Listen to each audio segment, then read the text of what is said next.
minor pause in my afternoon's ride. There's a waterfall that away. It's a kilometre off the track. They are the largest waterfalls in northwest France. It's quite a sight if you can be bothered cycling an extra kilometre there and back, which I can't.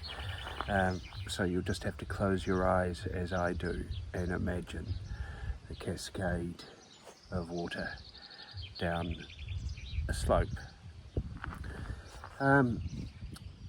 Lot of climbing, and don't like climbing. And when I'm climbing, I try to remember just why I'm doing this. And there are two reasons really. One, to prove a point, because as many of you who know me know, I will often go to great lengths to prove a point. And that point is that cycling is terrible and should be discouraged and not taken up by others. And the second reason is I've recently been diagnosed with glaucoma, which is a deteriorating eye disease. For the moment there is no cure, but I do have medication that is supposed to slow it down. So I'm not sure how many years I will have left of being able to do these sorts of adventures, so I decided at the start of the year that I would spend most of this year seeing all the places and doing all these terrible things just to prove a point, because if I can do this, then anybody can. Now, I don't want to overplay my hand, but this is the kind of scene that I'd like. Picnic table, top of the valley after having climbed for a long time. Pretty scene of a 15th century village, and the sound of a big hulking tractor down in the farm below making some hay. Nice little picnic table where I can have a bit of dried sausage.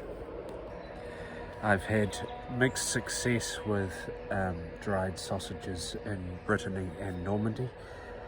Some of them are very difficult to peel. This is one of the good ones from Carrefour. Oh, just like that. And it's not too chewy. The other morning I swore off dried sausage. I decided to have it for breakfast. I was riding along trying to chew these great chunks of cured meat, and because I'm an anxious person, I suddenly had this fear that I would choke on a piece, and a bit like Mama Cass, instead of anybody doing the Heimlich maneuver on me, just sort of gurgling and falling away on the cycleway. But this one's quite good. I think I'll get another one. Do recommend, even for vegetarians. Give it a try. You'll like it. Really, you will. Trust me. So I have climbed over 1,000 meters today, cycled about 70 kilometers.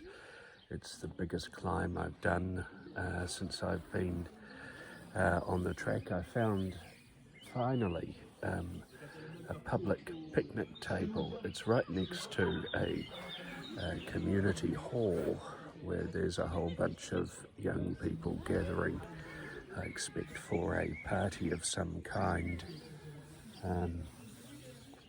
But I think what I'm doing is legal. I did manage to finally find a place with another gas cartridge for my cooker. I'm not sure if it fits. If it doesn't, I'm going to have a hungry night, because all I've got apart from my cans of food are half a sausage, some nuts and a couple of lollies. So here's hoping. And look at that, the gas is cooking, the meal is on its way. It's called chicken curry, but I've got no rice. It's got some vegetables. I suppose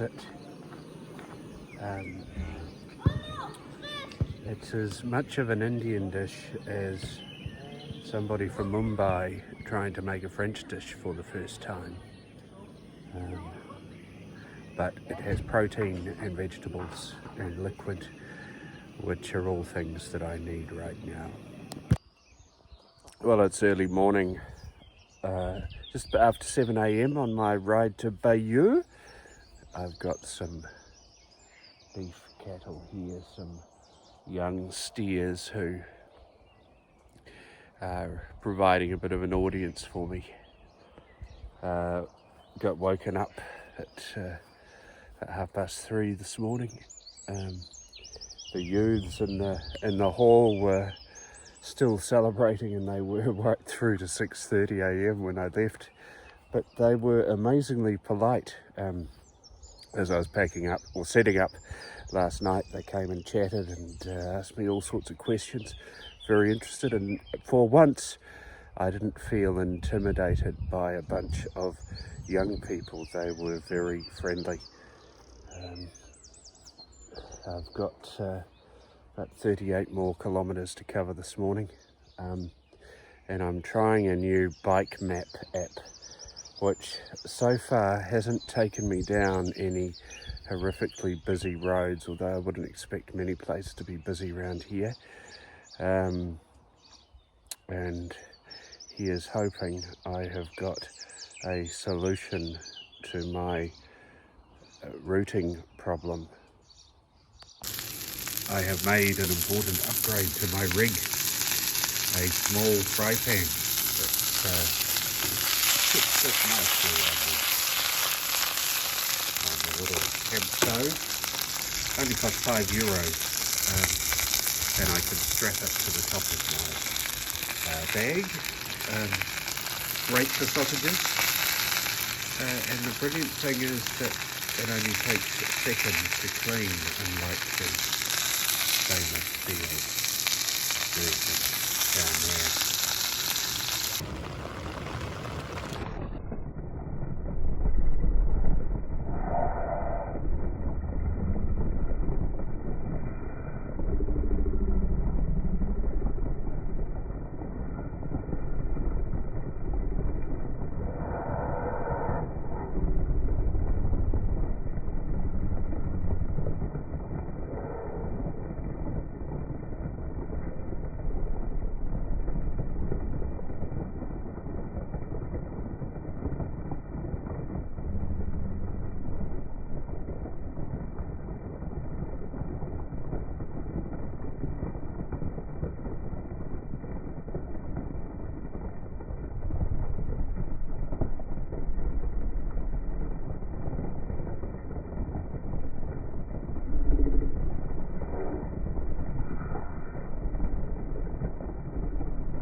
It's a very heavy storm here on the edge.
probably get zapped before I do.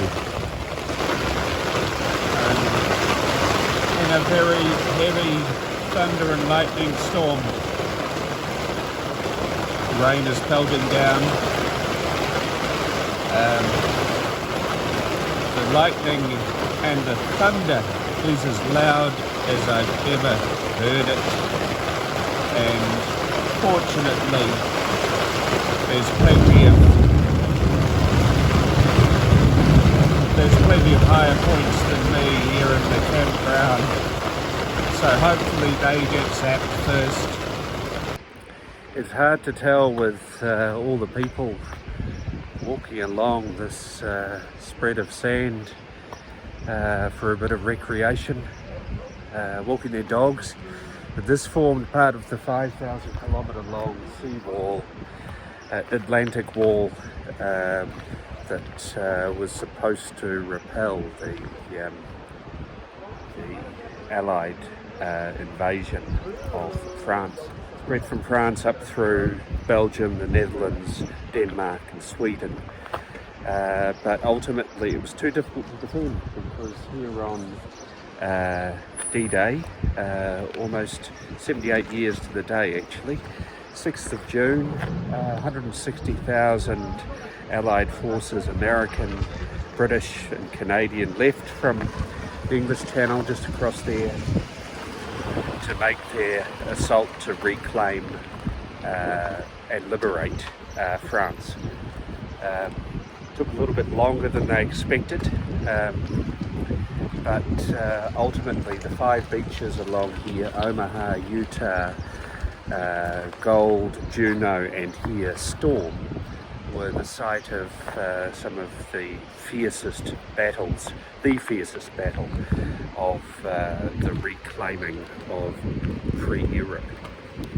Well, I can safely say this is the fastest erection I've ever had.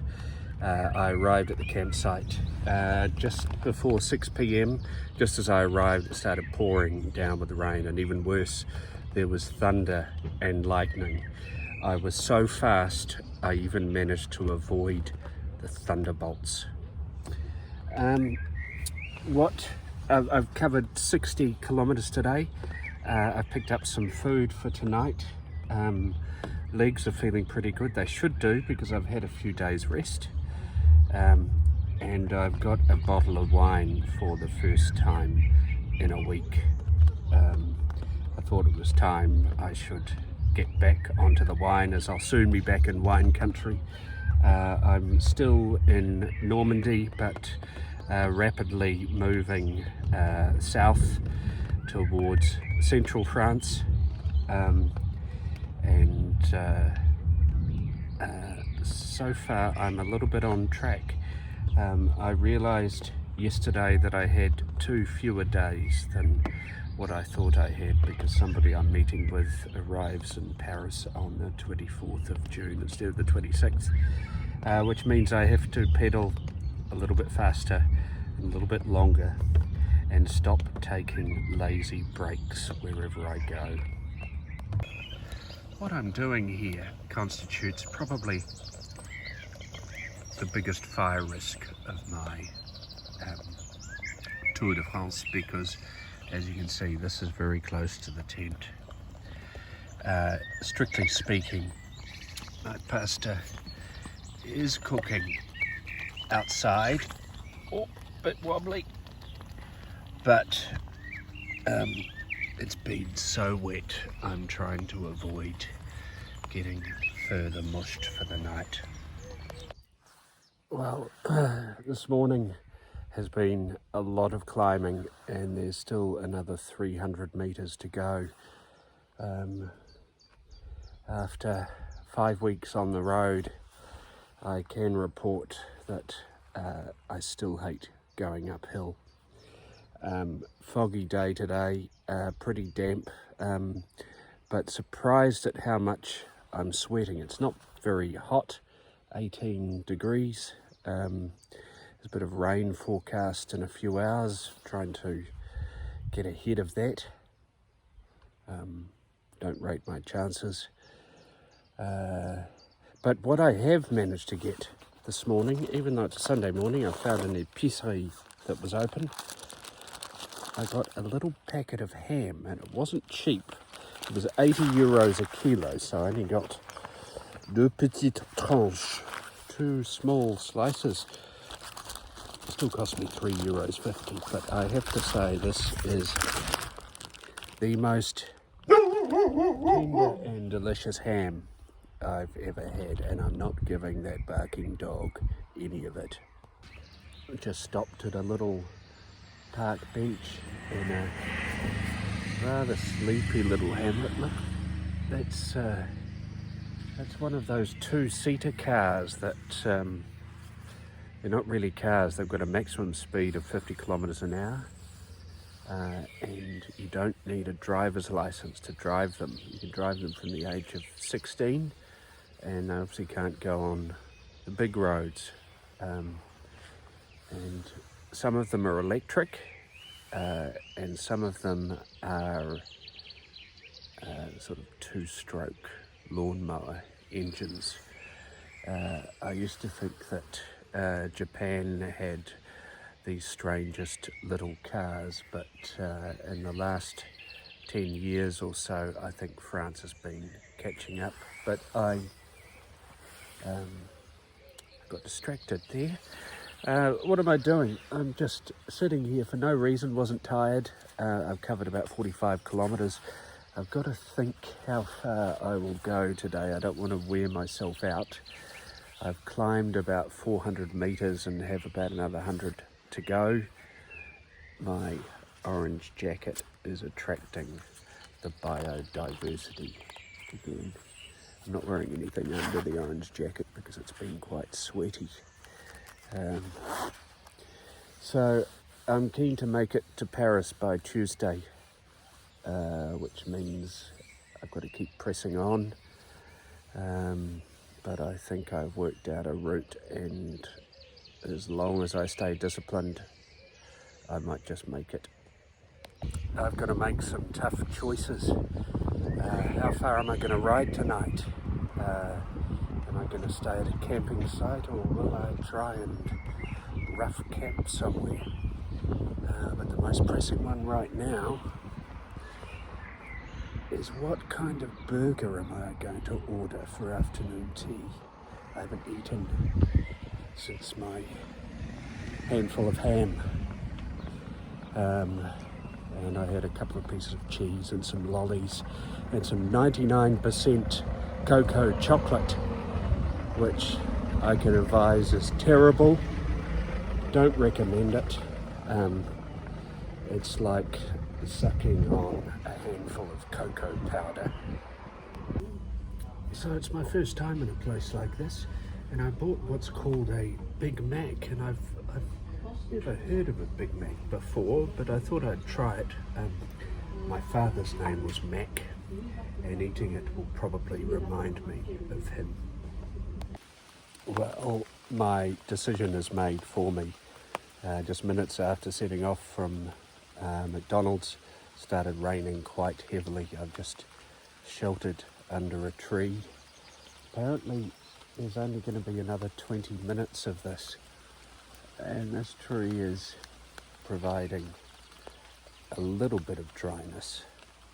I found since I've lost quite a bit of weight that I have to run around the shower to get wet, and so I figure if I stay still here, I'm likely to remain quite a bit drier.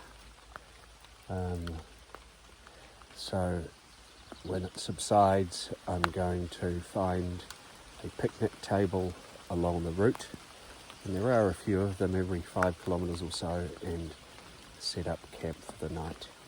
The good thing is, with all the wet, is that all of the French people are doing the sensible thing and staying inside, so I won't be disturbed.